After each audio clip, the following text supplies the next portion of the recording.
This video is all about using chalk pastel.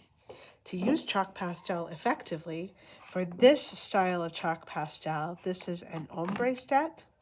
The ones in the boxes like this, you do not pick up with your fingers. You instead use a tool to help you apply the chalk pastel. Your fingers actually have an oil which prevents the chalk pastel from working when it's in the box. So you'll need a cotton ball or a Q-tip, as well as your paper and your chalk pastel set.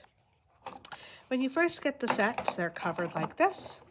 You simply unsnap, open up the lid, and set the box right on top of the lid so that lid doesn't get lost and it's not in your way. Then you need to choose what color you're wanting to use for your chalk pastel set.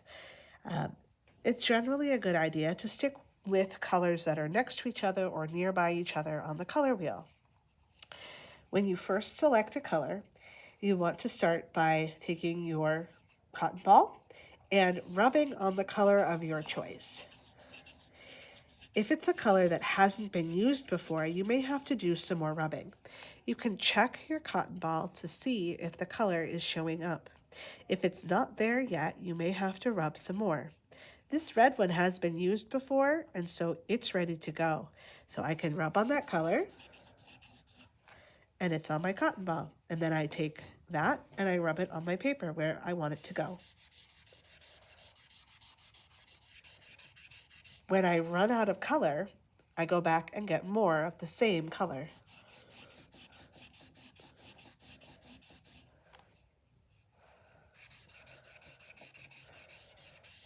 Sometimes colors get swapped. So this yellow-orange should be next to the orange, and the orange should be next to the red. If you see that has happened in your color sets, and you're sure things are in the wrong place, feel free to swap it back for me. Let's grab our next color here. I'm going to switch to this yellow-orange. Now this yellow-orange really hasn't been used very much, so you'll see that when I rub on there, the color may not show up right away. If that happens, you may have to spend a little extra time rubbing and waking up that color.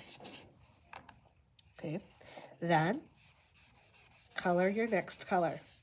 When doing an ombre like this, you want to make sure you're not leaving a space between the colors.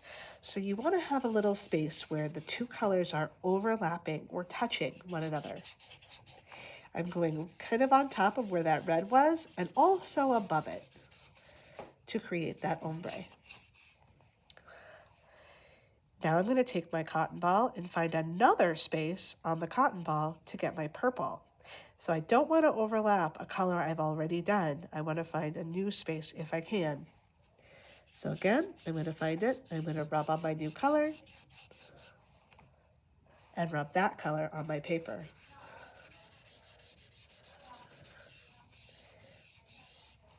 Now if I look at this and I say, gosh, I don't really have enough red now that I've put in my other two colors, I can now go back to that spot on my cotton ball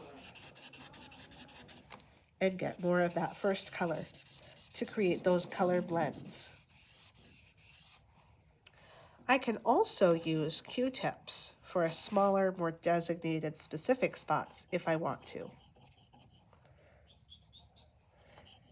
For smaller detail areas if needed. I can also use an eraser to go and erase part of my chalk pastel.